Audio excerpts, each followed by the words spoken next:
मेरा नाम आशा सिंह है। मैं मीरा के भजन गाने जा रही हैं। अच्छा लगे तो लाइक सब्सक्राइब जरूर करिए।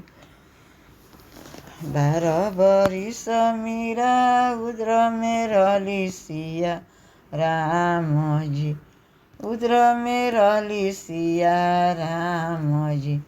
करे लगली अंगूरी पर पूजा सिया राम जी।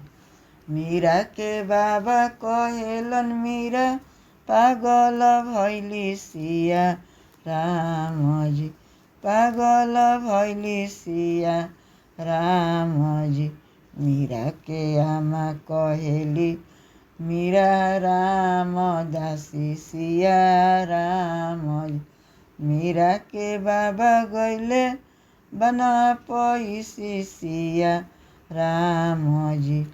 ले आइले सापावा बाजाई के सिया राम जी। दे देले मीरा के खेलावाना सिया राम जी। हाथवाला पाई मीरा सपवा जे लेली सिया राम जी। होई गईले गजमोती हारवा सिया राम जी।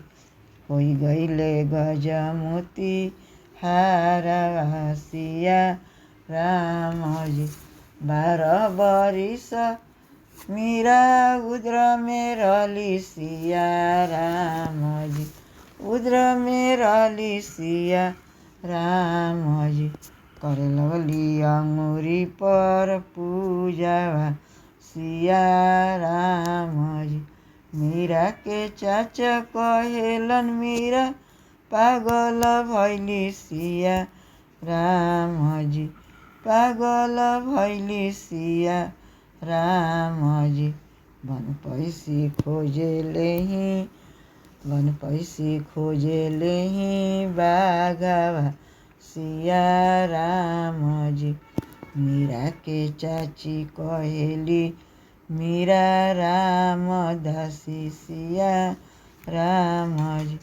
मीरा के चाचा बन पैसी खोजे लेही बाघावा सिया राम जी।